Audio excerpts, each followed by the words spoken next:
So, hello everybody, here we are back with my next Eldritch Horror game, and we are going to encounter the King in Yellow. Now, the King in Yellow is a fan expansion which I found on the Board Game Geek. I've set up the, I've printed off all of the cards and I've set up the Mythos deck. This time around I've actually looked at not having as many tentacled cards in it like we did last time, because they basically the things we got, the rumors, they just basically killed us. It was really tough, and also of course we had the big issue that one action is always wasted because you have to do a focus action if you don't want to, gain a hypothermia condition. So, well, one could say, yeah, this is what this is like, you know, and well, this is Eldritch Horror, so you're not supposed to win, but it can kind of grind you down a little bit if you realize that everything you're doing is completely futile, you know. So, and since I want to see as many of the cards in the King in Yellow as possible, I've now basically did what they told me to do, or what they tell you to do in the manual. If you want to have a more thematic game with less difficulty, just adjust the cards that you put in. So we still have our four ladies, and we have the following. So the personal stories are the same. I don't need to read them out anymore. But we have, and yeah, I'm just going to put her here for a second. So there's our crazed cultist. We have the following personal relationships. Take me instead, between Lola and Diane. So basically, when they are in the same space, and I think this is probably not going to be one that actually works for Eldritch Horror. This is one I'll probably have to discard later on. You may basically exchange sanity and stamina losses and things like that. So if one has to take it, then the other one can take it. And for Zoe and Lily, we have Mystic Knights. Anytime either of you passes a spell check with 2 or more successes, the casting investigator may exhaust this card, and if they do so, you and your partner each gain 1 sanity. Now, neither of them actually cast spells, so we'll see how that works out. With regard to Zoe, I also made a huge mistake in her personal story, because I took the text to read, and this one was, I took this one directly from the original Arkham Horror card. I took the meaning to be that she needs to have 5 monster trophies in order to succeed at her personal story. Yesterday I watched a video by Cat Weasel where he's also playing with Zoe as a character in Arkham Horror, and he actually played it that she needs to get 5 monster trophies, 5 monsters with a combined toughness of 5, and she would have definitely gotten this when she killed the second Gnof Kech, so she would have actually invoked her personal story then. So bear this in mind. Also, completely my fault, I've kind of been laughing at Diane Stanley a little bit. However, because she has Will of 1. What I completely did not see, and this is my fault entirely, she is actually quite a killer when it comes to fighting, because her strength is 3, and you can buff her up with weapons quite easily, because she reduces the horror check of any monster she encounters to 1. So the fact that her will is 1 is actually not so bad, because no one she encounters will be higher than that. So let's see how we are going to do this. First of all, we're going to look at the top of our we're going to shuffle the not the exploration deck, the expedition deck. And we're going to place our expedition card. And it goes to the Heart of the Amazon. Next, we will draw 4 items, allies, weapons that we can buy in the market. And as I play, I will go over special rules that apply to this game because, of course, it plays completely differently. There are no other world encounters. These are replaced by actually encountering the play. Now, The King in Yellow is a play and it's being staged across the world. So basically, when you spawn a gate, you don't go to another world, but you try to end a performance. So first of all, here we have, as a task, genealogy research. When you defeat a monster with toughness 2 or more during a combat encounter, you may examine the creature's remains. If you pass, gain 2 clues. It's very good. Bodyguard. Ally, gain +1 strength. Reduce the damage of monsters you encounter by 1 to a minimum of 1. Excellent. Lucky ring. Trinket. You may reroll 1 die when resolving a test. Brilliant. And holy water. You may discard this card to gain +5 on will and strength checks during an encounter. Discard this card to choose an investigator on your space to gain a blessed condition. Very, very good. So, everyone's set up. As you can imagine, I have decided to give our friend Lola Hayes a +1 on her influence, so she's going to be the girl who does all the buying and things like that. So, and also, as you know, I've decided that trading is going to be a free action. Okie dokie. Now, let's see. The King in Yellow comes with 2 pages of rules.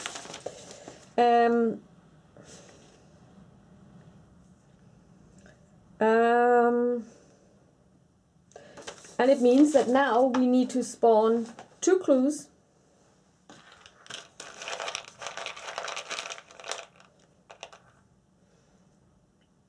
And we spawn 1 in the Miskatonic Outpost, which we don't have, so we're going to discard this one. Again. Okay, we're going to spawn 1 in space 5. That's up here. And we're going to spawn another one in Buenos Aires. So we're going to put our little clue-thalus on them. This is what Pencil Polly calls them, so that they are more easily visible. And now we're going to spawn a gate. And this gate is in Tokyo. Woohoo! Because that's actually where our friend Lola is. Because Lola could now, in theory, encounter this gate, which means she will be looking at going to the first showing of The King in Yellow, and this is going to take place in Tokyo. So now let's look at the action phase. I'm going to move over to Lola,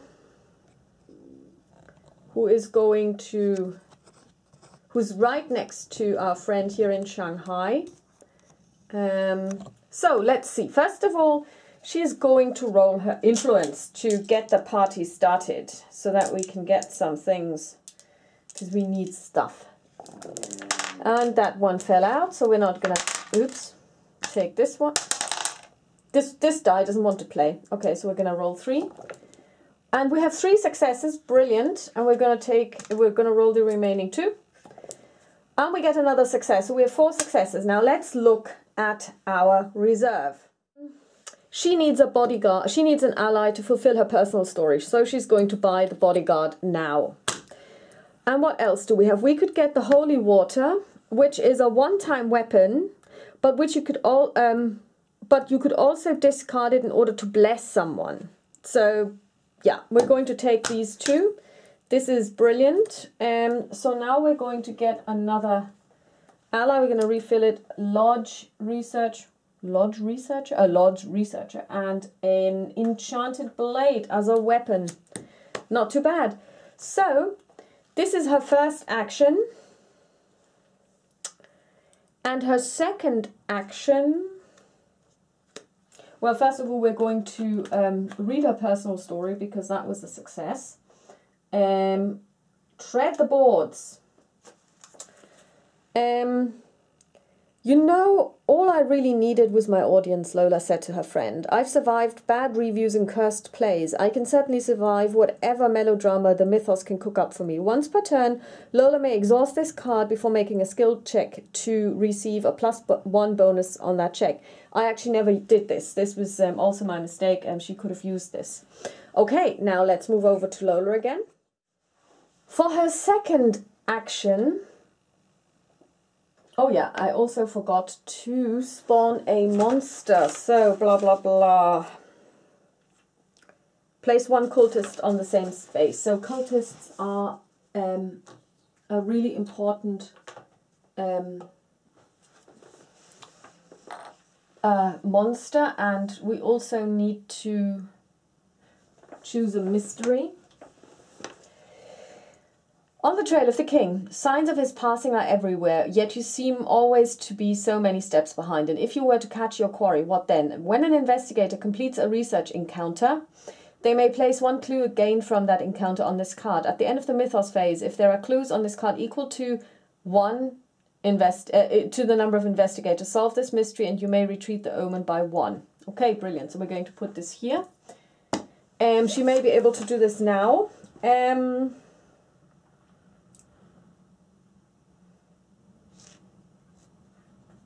And we also need to go to Act 1 of the game.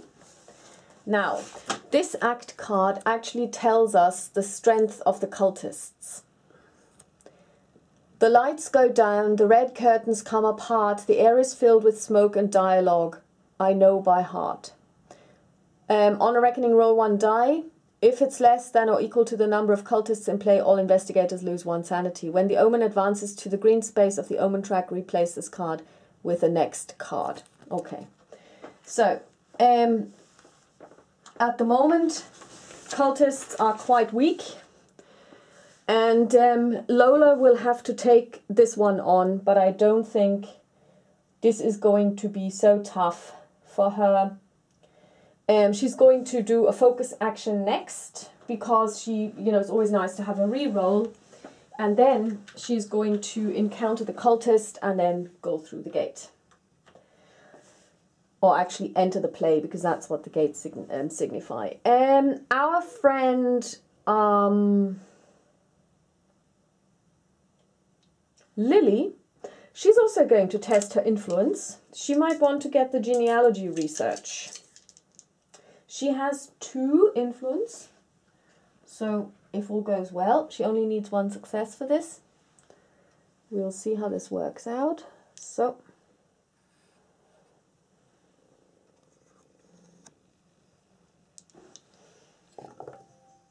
and of course she doesn't succeed, and she's going to do a focus action next. Alrighty. And next up we go to Rome, and here we have our dear Zoe, the cook, and she is going to go to the heart of Africa to have the encounter there. So for this she's going to move to the pyramids, and she's going to do a focus action there as well. In this game, the focus isn't as important as it was in the previous game, because not having a focus when a reckoning happens doesn't impact you, but focus tokens are good because they help you to reroll dice. And last but not least, here we have Diane Stanley. And Diane is going to move to Buenos Aires, and there she's going to try and get this clue, and she's also going to do a focus action. And that's all we're going to do. And let's see how Lola Hayes fares. Lola first needs to encounter the cultist, who at this moment in time has 1 sanity. It has a horror check of 1. So Lola has a will of 3, so we roll 3 dice. And she passes with a 5, so that's good. Next up is the fight check. That is also 1. She has a fight of 2, but she also has a bodyguard, which gives her an additional 1. And she reduces the monster of an encounter, well, by 1, okay. So she passes, this is it. So this cultist goes back in to where it came from. And now she's going to encounter she's gonna try and look at the play itself to watch it. Okay, now we need to find one that on foreign shores. The door should have opened into the theatre, but you find yourself stepping out onto the shores of a vast lake, edged around by the spires and minarets of an alien city. Black stars twist in the sky above as cloud waves break against the shore. End this performance, then test law -1. So basically she closes the gate. That means ending the performance. And now she needs to test law -1. Her law is 3. So she gets 2 dice. And she fails. As if in a trance, you find yourself walking towards the lake. Oh, sorry, I tested her will. Okay, testing law is just 1 die, and she fails as well. As if in a trance, you find yourself walking towards the lake. This is actually the Lake of Hali in Carcosa. You feel the cold water lapping against your legs as you sink beneath the surface. Much later, you awake, sodden and cold. Move to space 12. Where is space 12?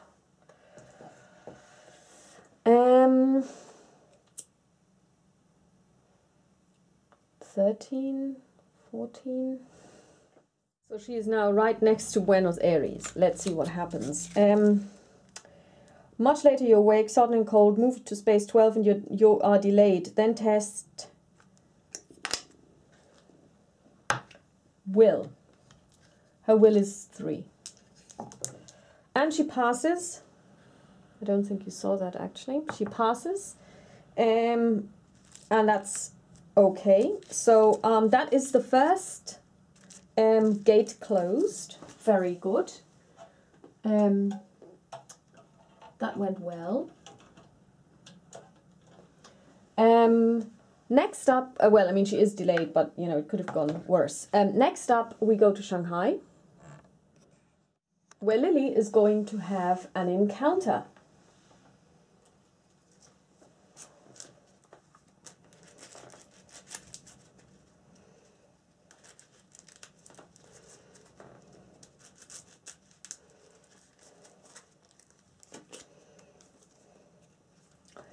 So, Lily.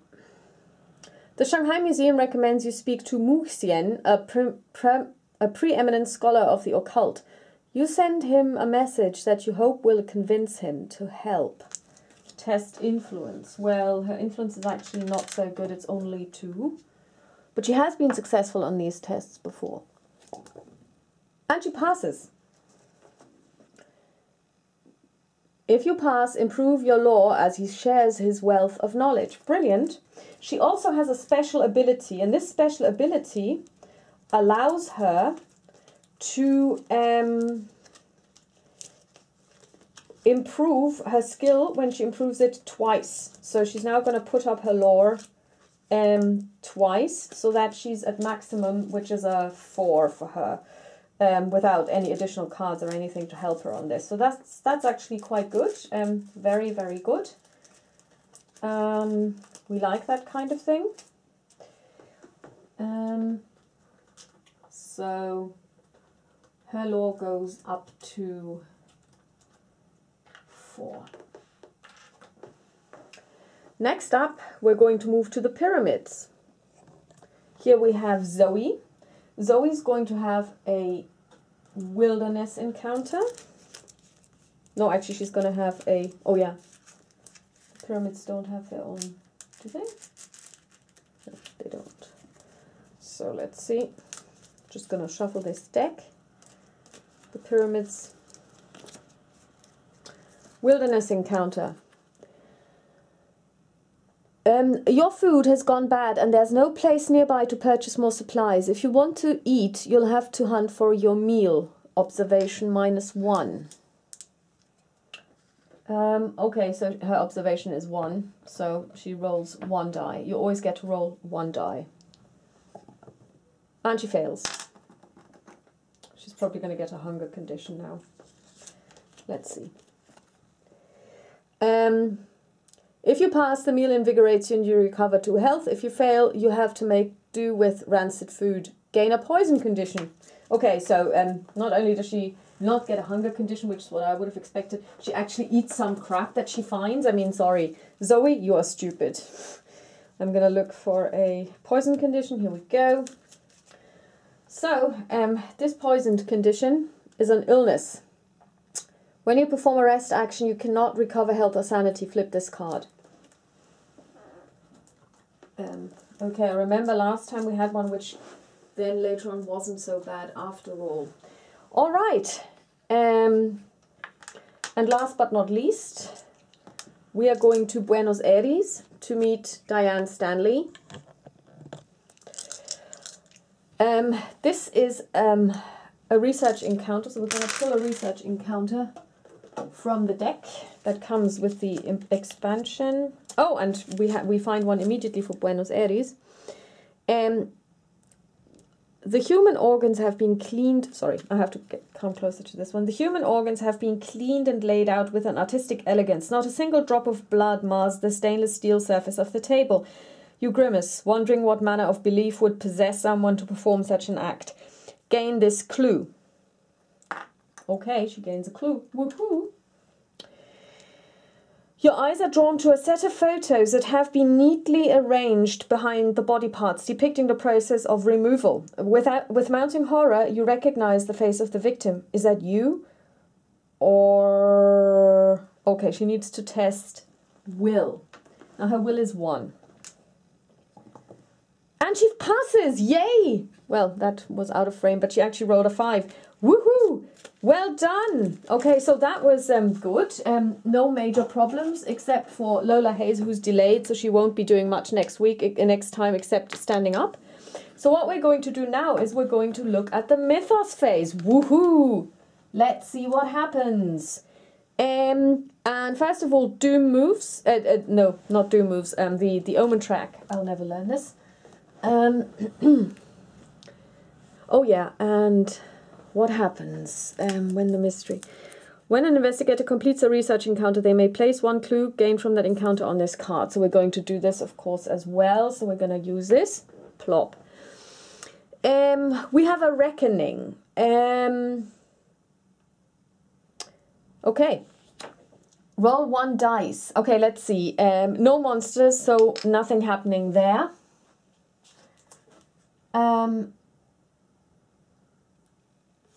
Reckoning on the act card, we roll 1 die. And we must not roll a 1, because if we do... oh, no, we don't have to do anything because there are no cultists in play. Okay, possessions. Who's got a reckoning-worthy possession? No one. But Zoe is poisoned. She loses 1 health. Okay, so that wasn't too bad. Okay. Okay, now let's see. We spawn a gate. So the King in Yellow now tours to Arkham, the place of all evil. We place a cultist monster there as well.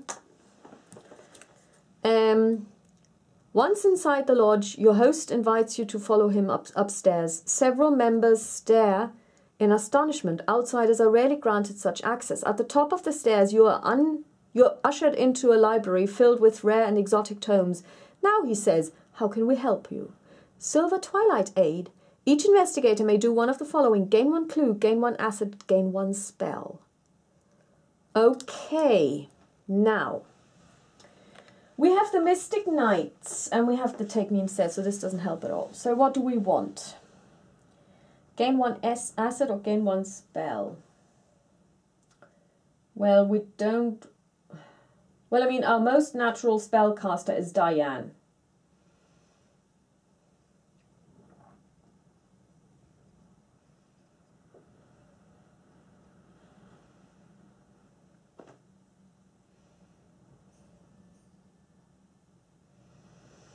So she is going to draw a spell.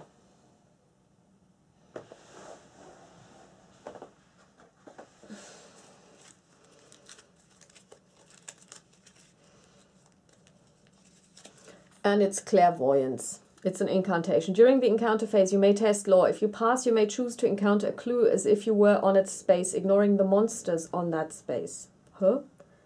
If you pass, you may choose to encounter a clue as if you are on its space. Okay, so basically from anywhere in the world you can choose to ignore it, you can choose to encounter a clue. Well, that's cool. Brilliant. She also gets a +1 when she, to her lore when she does spell effects, and that's always on. Zoe is going to get an asset. Now we're going to roll, and on a 1 she's going to get a genia. She's going to go to the services and tasks. On a 2 it's an ally. On a 3 it's a trinket. And on a 4 it's an enchanted blade. It's a 1, so she gets a service or task. Silver Twilight Ritual. When you gain this card, immediately retreat doom by 1. Okay, then discard this card. Very nice. So that's done.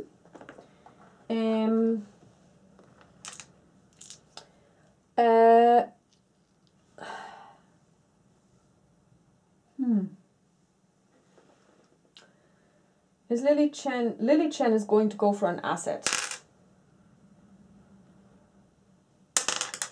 And she rolls a 4, so she gets a weapon, which is good because that's really what we wanted for her. And she gets a 45 automatic. Gain +3 during combat encounters. Okay, it's very good. And last but not least, our friend Lola, her lore is 2. She is going to also roll and see what she gets. And she gets a 4 as well. She gets a weapon. And that's a blunderbuss item weapon. When resolving a combat encounter, you may gain +2. And if you do, each 6 you roll when resolving a strength test during a combat encounter counts as 2 successes. And each one negates 1 success. Okay. So far so good. But she can actually, with her Derringer, if she combines this with her Derringer, she can actually put a +1 on one die roll. So the amount of ones you will be rolling will be reduced.